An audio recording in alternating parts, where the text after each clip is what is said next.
여러분 이름만 대면 알 수 있는 유명한 운동 선수들이 있지 않습니까? 이분들은 모두에게 알려진 사람이기 때문에 사실은 세계 최고의 실력을 가지고 있는 선수들이죠. 축구의 손흥민, 또 배구의 김연경, 탁구 신동 신유빈, 또 요즘에 유도 금메달 땄던 허미미, 그 이외에 유명한 선수들이 꽤 많이 있습니다. 그런데 이 유명한 선수들이 경기에서 늘 이기는 것만은 아니더라고요. 분명히 최고의 실력자인 것은 분명한 사실임에도 불구하고 어떤 때는 이상하리 맞지 못하는 경우들이 있어요. 그리고 잘 안 됩니다. 계속해서 헛손질하고 헛발질하죠.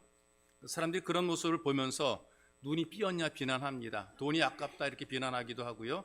나는 눈을 감고 해도 너보다 더 잘할 수 있다는데 그렇게까지 좀 비난하기도 해요. 근데 사실 세계 최고의 선수들이지만 이런 말을 들을 정도로 못할 때가 있어요. 이럴 때 우리가 이렇게 얘기를 하죠. 슬럼프에 빠졌다 그래요. 슬럼프에 빠졌다.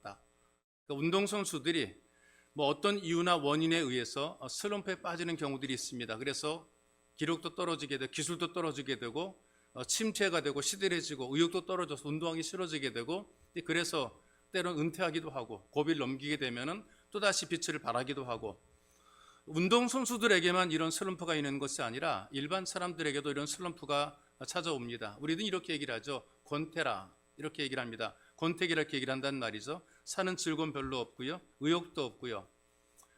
자꾸 남과 비교를 많이 해요. 잘 되는 사람과 성공하는 사람과 비교를 자꾸 많이 하게 됩니다. 자기의 처지가 좀 한심해 보이기도 하죠. 시장에서 반찬값 깎아야 되고 남들은 국내로 국외로 해외로 놀러 돌아다니는데 자기의 삶은 왠지 구질구질해 보이기도 하고요.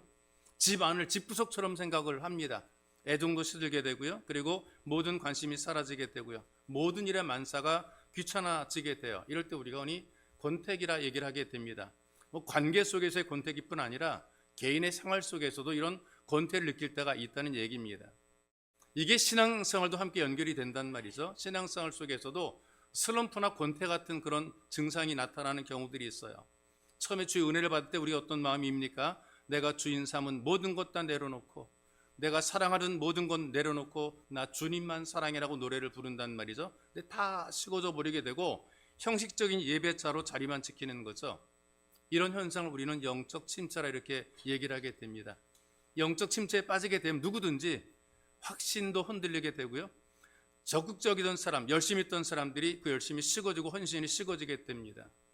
그리고 마음속에 어떤 절망이나 좌절이 오게 되는데 내가 아무리 열심히 해도 소용이 없다라고 생각합니다. 그리고 의심하게 되고 어떤 두려움이 있어지게 되고 실망하게 되는 것이죠. 남들 눈에 볼 때에는 예배를 드립니다. 아무런 문제 없이 예배를 드리게 되는데, 그러나 사실은 생각 없이 교회 마당만 밟고 왔다 갔다 하는 것입니다. 하나님 말씀이 전혀 귀에 들어오지 않고요. 좀 더 심해지게 되면 교회 오는 것 자체가 싫어요. 제가 들었던 한 말은 교회가 보이면 마음이 무거워지게 된대요. 교회가 보이는 순간에 왜 그렇게 마음이 무거워진다 그런 얘기를 듣기도 했어요. 찬양하던 열정도 식어져 버리게 되고요.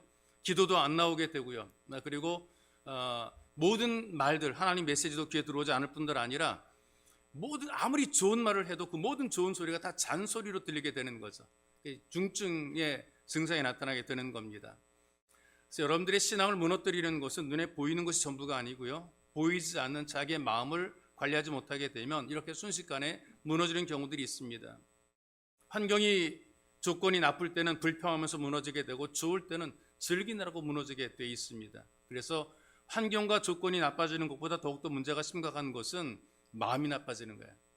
우리 마음이 나빠지게 되면 다 잃어버리게 되어 있단 말이죠. 그래서 아무리 좋은 환경과 조건 속에 있더라도 마음이 무너지게 되면 그 모든 환경이나 조건들이 다 무의미해지게 되는 것입니다. 요즘에 그 유럽의 관광지 가운데 교회당이 관광지가 돼요. 그 유럽에 몇백 년 걸쳐서 지었던 그 교회당들이 기독교인들에 가면 관광지가 되는 것이 아니라 예수 믿지 않은 사람들도 그냥 관광지처럼 교회를 왔다 갑니다. 그리고 또 폐허가 된 초대 교회의 그 모든 그 유적지들을 예수를 믿던 안 믿던 그들은 관광지로 다녀가는 모습을 보게 돼요. 근데 건물들을 보게 되면 몇백 년 동안 지어져 가지고 그 안에서 예배를 드릴 때에 수천 명이 동시에 예배를 드릴 수 있는 그런 넓은 공간을 가진 교회들이 있어. 물론 교회가 지어질 때는 처음에 그렇게 많은 사람들이 모여서 예배를 드렸어요. 천여 명이 넘는 사람들이 모여 예배를 드렸는데 지금 세월이 지나고 지금은 그냥 관광지예요. 사람들이 교회를 찾지만 예배를 드리기 위해 찾는 사람들은 적고요. 소수의 노인들만 앉아서 예배를 드린다는 것이죠. 왜 이렇게 되었을까? 그러니까 믿음을 지키지 못하고 중증의 침체를 벗어나지 못하게 되니까 이런 비극을 만나게 된 것입니다. 이런 일들이 누구에게나 온다는 걸 여러분들이 아셔야 됩니다. 40대 중년의 아들을 둔 어머니가 계시거든요. 아들이 주일날 당연히 교회를 가야 되는데 안 가는 거예요. 그냥 누워 있어요. 주일 예배를 안 가고 누워 있단 말이죠. 아들이 어머니한테 교회 가기 싫은 3가지 이유를 이야기합니다. 아들이 얘기를 하는 거예요. 나는 아침에 일찍 일어나야 되는 것이 너무나 힘들다. 그러니까 주일날 아침에 일찍 일어나야 되는데 내가 주일날 쉬어본 적이 없다. 남들은 일하고 주일날 늦게까지 뒹굴뒹굴 쉬는데 나는 주일날 예배를 드려야 되기 때문에 쉬어본 적이 없다. 둘째, 성가대원들이 자주 음을 틀려 마음이 아프다. 우린 성가대 대신에 찬양을 하니까 모두에게 은혜를 끼치고 있잖아요. 자꾸 음 틀리니까 스트레스 받아가지고 속상하다. 그러니까 예민한 사람은 그래. 저는 아무리 들어도 아무 잘 모르는데 예민한 사람은 음 틀린 것 가지고 되게 신경질 내고 스트레스 받아요. 그래서 어떤 목사님은 성가대에서 지적을 해요. 막 뭐라고 얘기하시더라고요. 왜 틀리느냐고. 3번째는 교회 장로님이 기도 시간에 너무 길어가지고 이거 도대체 언제 끝날지 몰라 항상 긴장해 피곤하다. 아주 빨리 끝내면 좋을 텐데 왜 그렇게 끝날 때쯤 또 시작하고 이게 너무나 피곤하다. 그러니까 그 말을 들은 어머니가 이 아들한테 너는 꼭 교회에 가야만 되는 이유가 3가지가 있다. 첫째, 교회에서 예배드리는 것은 하나님 명령이다. 네가 해도 되고 안 해도 되는 것이 아니라 하나님을 믿으면 당연히 예배를 드리는 것은 마땅하다 그랬어. 둘째, 주일 예배는 신앙의 기본이다. 하나님을 믿으면 성도의 당연한 도리고 이거는 기본적인 예의다 그랬어. 여러분, 하나님께 예배를 드리는 것은 성도의 마땅한 예의입니다. 우리 인생을 살아가면 서로 도리를 다하잖아요. 사람과 사람 사이에 지켜야 될 도리가 있는 것처럼 우리가 예배를 드리는 것은 하나님 앞에 마땅한 예의다. 셋째, 네가 꼭 예배당에 가야 되는 중요한 이유는 네가 그 교회 담임 목사이기 때문에 그렇다. 목사도 영적 침체를 경험하게 되면 교회 가기 싫은 거예요. 목사에게도 영적 침체가 찾아와요. 제가 들었던 이야기가 목사한테 들은 얘기. 목사님, 나 교회가 보이면 마음이 털컹하고 내려앉고 운전하고 가다가 가기 싫어요. 목사가 한 말이에요. 목사도 침체가 되면 그런 상태가 올 수 있다 그 말이죠. 그런데 누구나 회복이 가능한 것입니다. 여러분, 살아가면서 삶의 과정에서 3종류의 날들을 만나게 돼요. 모든 일이 진행이 잘 돼요. 척척 잘 진행이 돼서 최상의 좋은 날, 기분 좋은 날. 여러분, 인생 속에서 맨날 기분 좋은 날만 있는 것은 아니잖아요. 비현실적이죠. 우리가 날마다 날아갈 것처럼 행복하고 좋은 날만 우리에게 주어지는 것은 아닙니다. 그리고 가장 흔한 일상적인 날들이 있어. 뭐 의기양양한 것도 없고 그렇다고 의기소침하지도 않고 그냥 평범하게 아무런 문제 없이 살아가는 이런 평범한 일상이 있어요. 그러나 심지어 우리가 살아갈 때에 힘겨운 날들이 있어요. 왜 이렇게 안 될까? 하는 곳마다 안 되고 틀어지게 돼요. 기분 나쁜 일이 막 생깁니다. 길을 가도 잘못 가고 차를 타도 이상하게 잘못 차를 타는 경우들이 있고요. 뒤로 자빠져도 코가 깨지기도 하고요. 삶 속에서 만나기 어려운 힘든 날들이 있단 말이죠. 그런데 이런 날이 계속 진행이 되다 보게 되면 침체가 되는 겁니다. 어두울 때는 빛 가운데로 찾아가든지 아니면 자기가 빛이 되든지 벗어나야 되는데 이게 안 벗어나게 되면 사람들이 침체를 경험하게 되는 거예요. 근데 우리가 읽었던 말씀 속에 엘리야를 보게 되니까 불리한 권력, 불신앙의 세력에 맞섰던 대단한 선지자입니다. 악한 왕 아합과 악한 왕비 이세벨 그리고 타락한 이스라엘 백성들과 맞짱을 뜰 정도로 아주 대담했던 용기가 있었던 그런 선지자란 말이죠. 그래서 선지자의 대표로서 변화산에서 모세와 함께 예수를 만났던 특별한 사람이죠. 근데 이런 분도 침체를 경험하더라 그 말이에요. 엘리야가 엘리야답지 못하게 비겁했어요. 의욕을 상실했어요. 소심해졌어요. 그리고 삐쳤습니다. 영적인 침체 속에 빠지게 되니까 여기 엘리야처럼 서운한 게 많은 거예요. 서러운 것만 생각나는 거예요. 농담으로 하는 말도 가슴에 못이 박히는 것은 그렇게 아픔이 되기도 하고요. 그냥 다 만사 귀찮고 죽고만 싶은 그런 상태가 지금 여기 엘리야의 상태라 그 말이에요. 엘리야를 보니까 이세벨이 죽이겠다는 협박 그 위협에 도피를 하게 되죠. 그리고 광야에 있는 로뎀나무 그러니까 이름이 예쁘니까 나무가 굉장히 좋은 나무인 줄 아는데 가시나무예요. 로뎀나무에 들어가서 죽기를 청했다 그러니까 아주 굉장히 아름답고 그늘이 있는 그런 나무의 밑에서 죽는다 이런 것이 아니라 가시나무 밑에 기어들어가서 거기서 죽겠다라고 지금 하고 있는 거란 말이죠. 영적으로 침체가 되니까 하나님의 권위도 능력도 사라져 버렸습니다. 자기의 본분도 잊어버리게 됩니다. 말하는 걸 들어보게 되니까 부정적인 말만 하게 되고 신경질적인 말만 하게 되고, 지금 엘리야의 상태가 어떤 상태인가? 영적인 침체 속에 빠져들어간 그런 상태란 말이죠. 여러분들이 엘리야의 모습을 보면서 우리도 이런 상태에 빠져들어갈 수 있다는 것을 우리가 알아야 되고요. 또 엘리야가 영적 침체를 극복하면서 우리가 충분히 극복할 수 있다는 용기를 가져야 되는 것이죠. 이 침체를 극복하고 드리는 예배가 하나님이 기뻐 받으시는 예배가 돼요. 침체 속에서 드리는 예배는 하나님이 기뻐 받으시지 못한 예배를 스스로 드리고 있는 거예요. 하나님께 영광되지 못한 예배를 드리고 있는 것이란 말이죠. 그래서 여러분, 예배자로서 영적인 상태를 우리가 최상의 상태로 계속 리모델링을 해야 된단 말이죠. 리모델링은 기존 것을 헐지 않고 새롭게 단장하는 것을 리모델링이라고 그러잖아요. 우리 이 땅에 살아갈 때 완벽한 게 아무것도 없거든요. 죽어야 완벽해집니다. 죽기 전까지 살아있는 동안에 우리는 뭔가 문제가 많은 거죠. 침체가 계속 와요. 나는 믿음 생활 잘하니까. 아닙니다. 믿음 생활 잘했던 엘리야도 침체를 당했는데 우리라고 이걸 넘어갈 수가 있겠습니까? 우리들에게도 이런 침체가 오는 거죠. 권태가 온단 말이죠. 슬럼프에 빠질 수가 있단 말이죠. 그런데 우리가 세상에 살아가는 동안에 계속 신앙생활을 통해서 우리 믿음을 리모델링을 해야 되는 것이란 말이죠. 외적인 리모델링만 하는 것이 아니라 영적인 리모델링을 우리가 해야 되는 것이란 말이에요.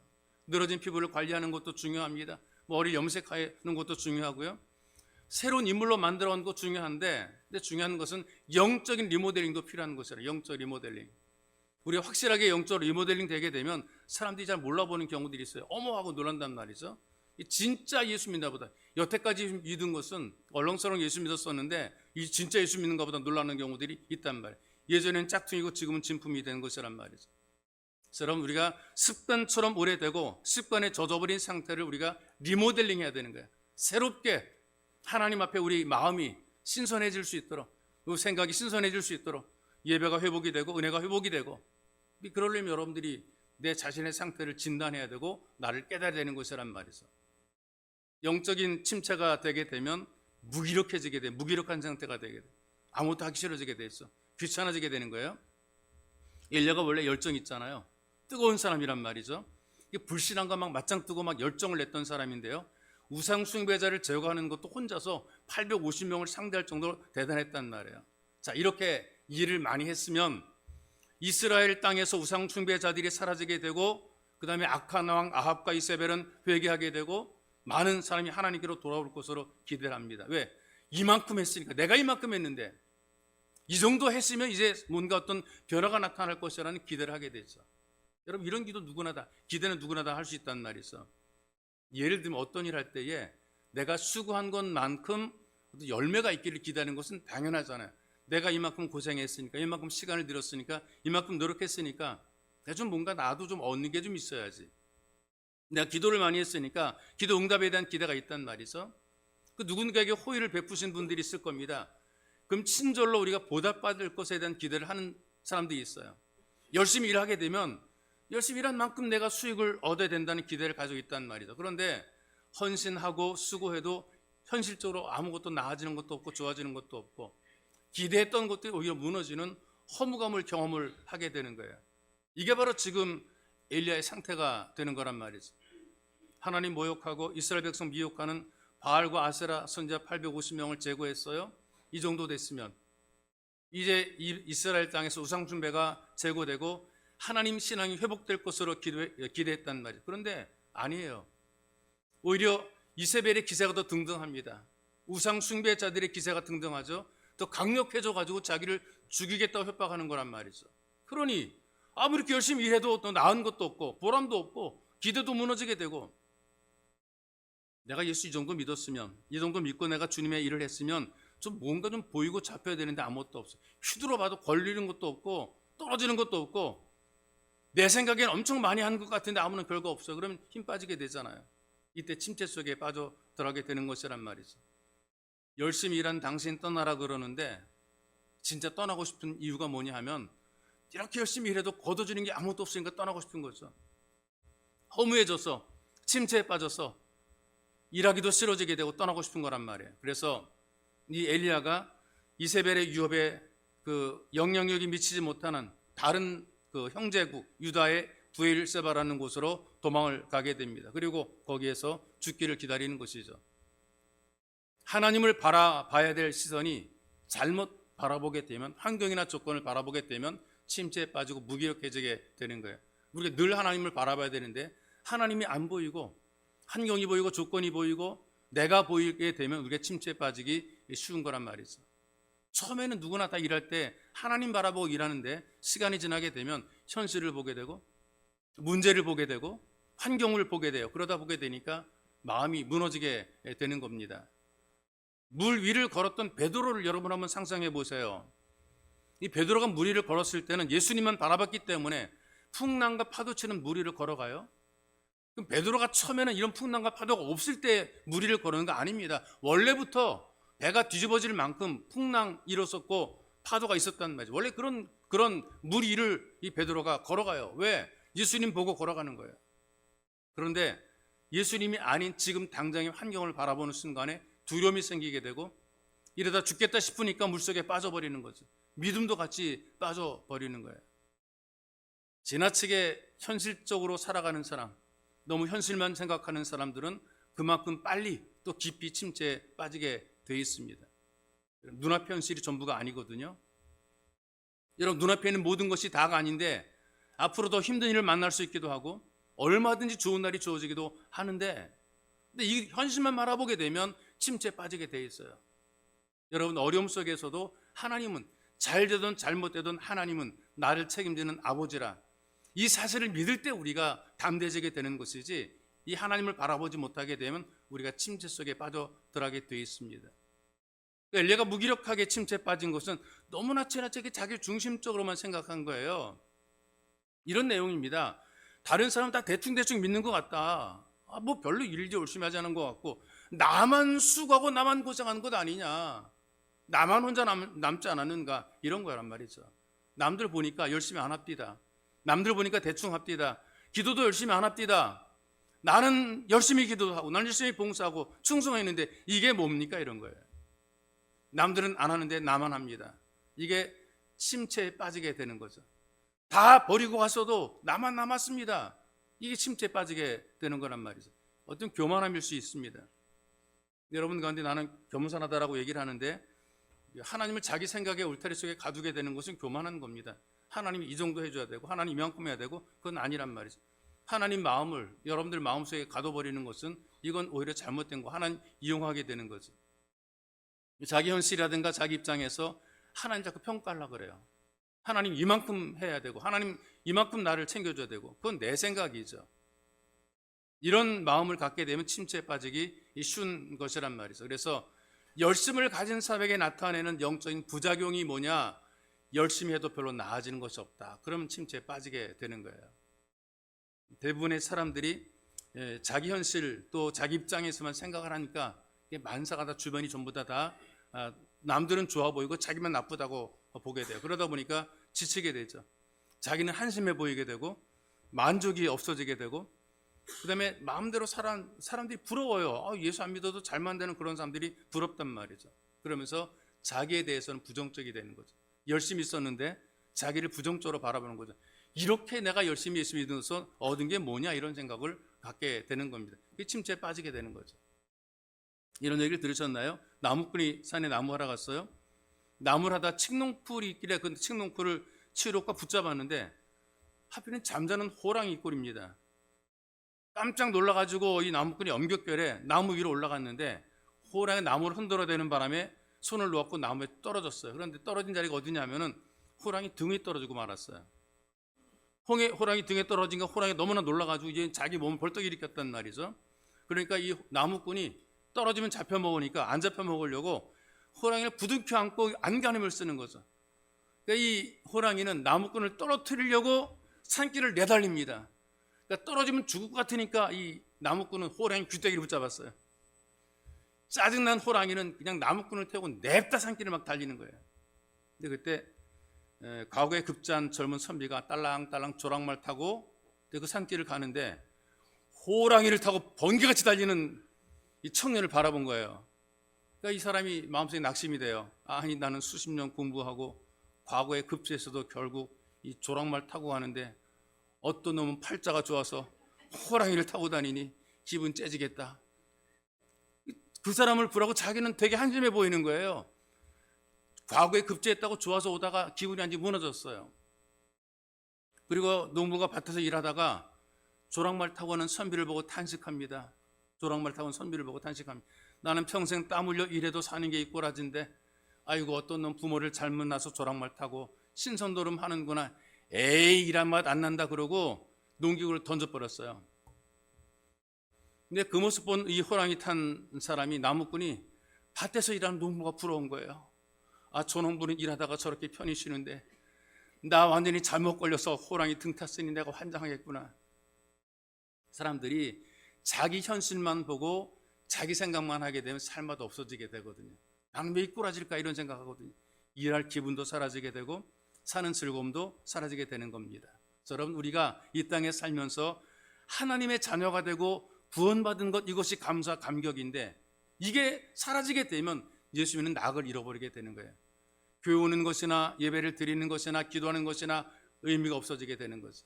여기 빠져나와야 되는데 못 빠지게 되면 우리는 신앙에서 멀어지게 되는 것입니다. 원래 믿음으로 살아가는 삶은 현실이 불편하고 힘겨워도 하나님의 자녀로 사는 것, 이게 기쁜 거예요.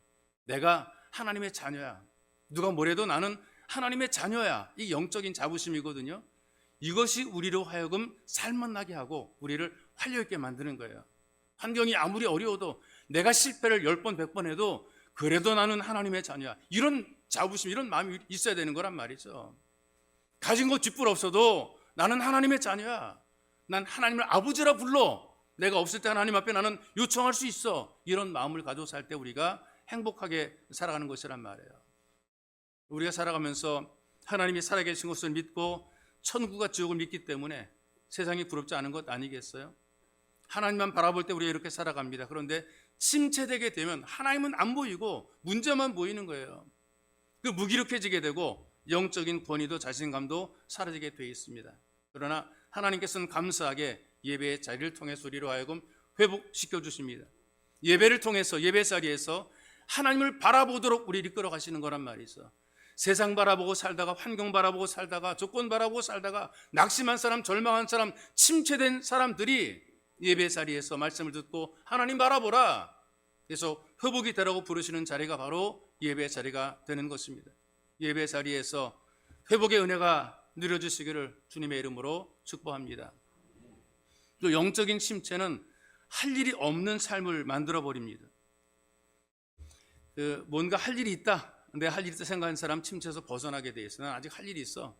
난 이것 때문에 살아 라고 하는 그런 사람도 있거든요. 난 이것 때문에 살아.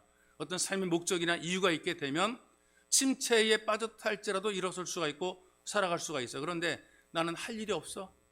나는 뭐 평생 할 것도 아무것도 없어. 그렇게 생각하는 순간부터 침체가 찾아오게 돼 있단 말이죠. 엘리야가 바알과 아세라 선자들을 물리쳤어요. 그들 다 물리치고 난 다음에 내 할 일 다 끝났다. 이제 난 할 일 다 했어. 이제 내가 할 만큼 다 했고 내 사명 다 했다. 그만하고 손 딱 털려고 하는 순간에 영적인 침체가 찾아오는 것입니다. 여러분, 할 일을 다 했다고 생각했으니까 남은 게 뭐가 있겠어요? 남은 건 죽는 일밖에 없단 말이죠. 그래서 할 일이 없어져 버리게 되고 할 일을 잃어버리게 되고 내가 일할 목적을 잃어버리게 될 때에 침체가 찾아오는 거야. 내가 뭐하러 여기 있지? 내가 왜 살지? 내 별로 쓸모없는 존재 아니야. 그러니까 자기의 존재에 대해서 존재감이 없다고 생각할수록 침체에 빠지게 되는 거죠. 예배를 들어도 감동이 없어요. 찬양을 통해 치유가 되는데 어떤 찬양도 공감이 안 되는 거예요.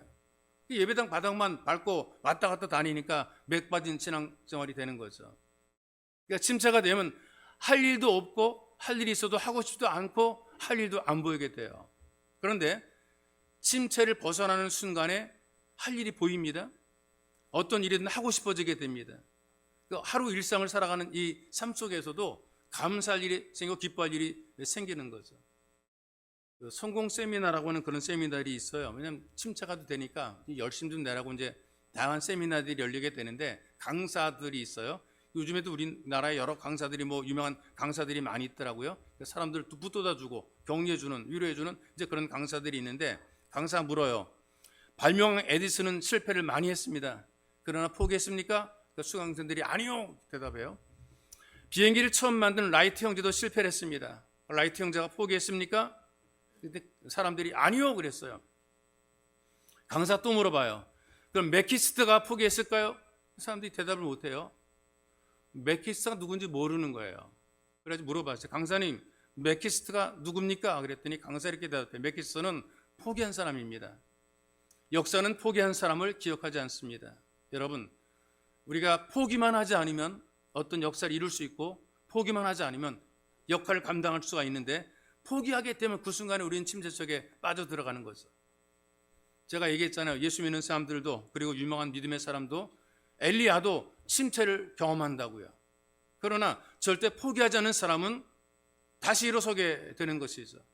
포기하게 되면 아무리 대단한 그리스도인들도 하나님과 예배의 자리에서 멀어지게 돼요. 그러나 포기만 하지 않으면 우리는 다시 회복이 되어 있습니다. 영적 침체는 얼마든지 회복이 되는 거예요. 근데 그대로 내버려 두게 되면 지금까지 해왔던 신앙생활이 전부 다 헛수고 되는 거예요. 아무런 의미가 없는 게 다 무너지는 거예요. 여태까지 몇십 년 아무리 잘해온 것도 아무런 소용이 없어요. 마지막에 무너지게 되면 잘한 게 소용이 없는 거예요. 포기만 하지 않으면 우리는 다시 회복이 되는 거란 말이죠. 여러분 잘 아는 그 중국의 만리장성 있잖아요. 직접 가보지 못했지만 들리는 얘기로는 탱크가 왕복할 정도로 되게 넓은 그런 곳이고 튼튼하게 있었대요. 만리까지 장성을 쌓아놨단 말이죠. 야만족 공격, 특별히 북방 유목민들의 공격을 막기 위해서 아주 굉장히 길게 쌓아놓은 것이란 말이에요. 기어오르기도 힘들고 뚫을 수 없고 만리장성이 세워진 뒤에도 계속 공격을 받기는 했지만 그러나 큰 장벽을 가지고 막아냈는데 근데 어느 순간에 큰 성벽을 가지고도 패배하고 말았어요. 왜 패배했는가? 성벽의 한 곳이 부실해서 패배하는 것이 아니고요. 만리장성을 지키는 문지기들이 적군의 그 뇌물에 넘어간 거예요. 작전에 걸려 들어가가지고 살짝 문을 열어준 거예요. 돈 많이 받고 문 열어준 그 바람에 이 적군들이 돌아가지고 결국에는 이 장성이 무너지게 된 것이란 말이에요. 그러니 튼튼하게 잘 쌓았다 할지라도 문지기 한 사람이 역할을 못하게 되니까 이 무용지물이 돼버리고 마는 거란 말이죠. 자리를 지키지 못하게 하고 할 일을 못하게 만드는 침체를 그냥 그대로 방치해 두게 되면 무너지는 거예요. 내 인생이 신앙이 삶이 무너지게 되는 거예요. 그런데 우리가 우리 자리를 찾고 할 일을 찾고 역할을 감당하게 되면 회복이 되어 있습니다. 바로 그 회복시키는 자리가 예배의 자리가 되는 거죠. 조지 핸더슨이라는 잠수부가 이런 부탁을 받았어요. 최고급 진주를 3장에 담아서 바닷속 안전한 곳에 놓아달라. 진주를 3장에 담아서 바닷속에다 놓아달라 그런 주문이에요. 왜 그랬는가? 그 진주를 소유한 사람이 귀족 부인인데 이 빛을 잃어간다는 거예요. 진주가 영롱한 빛을 발해야 돼 진주가 빛을 잃어간다는 거죠. 왜 그러냐 물어봤더니 전문가가 이렇게 얘기를 합니다. 이 진주가 원래 있던 바닷속에 놓아두게 되면 광채를 회복할 수 있다. 원래 있던 그곳에 놓아야 된다. 그래서 바닷속에다 집어 넣으려고 하는 것입니다. 그래서 잠수부를 통해서 바닷속에 집어 넣었다가 이 진주를 꺼내보니까 전보다 더 영롱한 빛을 냈다. 이렇게 기록에 써 있더라고요. 우리가 하나님의 자녀 아니겠어요? 하늘의 시민권을 소유한 사람들입니다. 그런데 세상에서 살다 보게 되니까 영적 침체가 찾아오게 되고 우리도 빛을 잃은 것처럼 우리도 정체를 잃기도 한단 말이죠. 우리도 침투 속에 빠져요. 막 속상하기도 하고 서운하기도 하고 안 되는 것도 많고 기도도 소용이 없는 것처럼 생각이 되고 예배 드리는 게 무의미한 것처럼 보이기도 하고 그러나 그럼에도 불구하고 예배의 자리를 떠나지 않게 되면 다시 성도의 광채를 회복하게 되어 있습니다. 그래서 여러분들이 즐거운 성도의 삶이 되고 기꺼이 헌신한 예배자가 되는 것입니다. 영적인 침체가 참 우리에게 찾아오게 될 때 우리가 교회에 오기 싫을 때가 있거든요. 안 올 수 있죠. 영적인 침체가 찾아오게 되면 일하는 것도 하기 싫을 수 있어요. 안 하면 됩니다. 안 할 수 있습니다. 그런데 너무나 깊게 빠지지는 마시기를 바랍니다. 안 할 수 있고 못 올 수 있음에도 불구하고 깊게 빠져서는 잠깐이면 되는 잠깐 침체는 잠깐이면 되는 거예요. 반드시 예배의 자리를 찾아서 침체를 극복해 내야 되는 것입니다. 그래서 다시 할 일을 하고 활력 있는 예배의 삶으로 회복이 되시기를 주님의 이름으로 축복합니다. 이제 우리 기도합시다. 기도할 때 하나님, 내가 무기력해지지 않도록, 할 일 없는 인생이 되지 않도록 우리에게 은혜를 베풀어 주옵소서. 우리 인생 살면서 내 인생, 내 삶 속에도 침체가 찾아옵니다. 만사 귀찮고 하기 싫을 때가 있습니다. 우리 마음과 생각의 의욕이 사라질 때가 있습니다. 하나님, 그러나 그럼에도 불구하고 내가 마땅히 내 할과 내 도리를 다할 수 있도록 은혜를 베풀어 주시고, 침체가 와도 잠깐 끝내게 하시고 내가 예배의 자리를 통해 회복이 되어서 역할과 사업을 능히 감당해낼 수 있도록 은혜를 베풀어 주옵소서. 환경 조건 상황을 바라보는 것이 아니라 오직 주만 바라보고 살게 만들어 주옵소서. 그리고 모든 무기력을 극복하고 우리의 사명을 감당해낼 수 있도록 은총을 베풀어 주옵소서. 예배의 자리가 나를 일으켜 세우는 자리, 나를 대단하게 만들어 놓는 능력의 자리가 될 수 있도록 주님 나를 도와주옵소서. 예배 자리가 회복의 자리, 기적의 자리가 되도록 주님 도우소서. 여러분들 이렇게 한절히 기도하기로 합니다. 기도하겠습니다. 살아계신 아버지, 고맙고 감사합니다. 우리에게 은총과 사랑을 베풀어 주시고 우리를 부르셨습니다. 우리도 살아가는 삶의 환경과 조건 속에서 무너지기 쉽고 깨지기 쉬우며 침체하기 쉬운 환경과 조건 속에 살아갑니다. 하나님 아버지, 우리는 아무것도 아닙니다. 하나님, 우리는 너무나 약한 존재입니다. 우리도 무기력해질 때가 있고 하나님 역할과 삶을 감당하지 못할 때가 있고 만사 귀찮아진 다 내려놓고 싶을 때가 있습니다. 전능하신 하나님 아버지, 떠나고 싶습니다. 하기 싫습니다. 그러나 하나님, 여기에 깊이 빠짐하게 붙잡아 축복해 주시고 잠깐 통과하고 다시 일어서서 하나님의 기쁨을 되게 하시고 하나님의 영광이 되게 도와주옵소서. 눈에 보이는 환경과 조건에 우리 자신이 내어놓지 말게 붙잡아 축복해 주시며 하나님 아버지, 오직 주님만 바라보는 참된 믿음의 사람을 일어서며 회복이 되게 도와주시옵소서. 하나님 말씀을 통해 일어서기 원합니다. 하나님 말씀을 회복되기 원합니다. 용기를 가지기 원합니다. 내가 사는 삶 현장이 바로 예배의 자리가, 믿음의 자리가 축복과 기적의 자리, 은혜가 회복이 되는 자리가 되게 만들어 주옵소서. 기적을 누리는 자리가 되게 만들어 주옵소서. 치유가 되는 자리가 되게 만들어 주옵소서. 정신을 차리는 자리가 되게 만들어 주옵소서. 하나님 열정을 품는 자리가 되게 만들어 주옵소서. 하나님 아버지, 능력으로 우리를 돌보시며 챙겨주시옵소서. 약한 몸이 회복이 되게 하소서. 우리의 건강이 회복이 되고 하나님의 약함이 회복이 되고 강건해지게 만들어 주시옵소서. 우리의 일터가 회복이 되게 도와주시옵소서. 우리의 삶이 회복이 되게 도와주시고 열정이 회복이 되게 만들어 주옵소서. 하나님, 우리를 돌보시는 하나님 은혜가 우리를 챙겨주시고 우리를 돌보시고 여기에 기적이, 여기에 능력이 임하게 만들어 주시옵소서.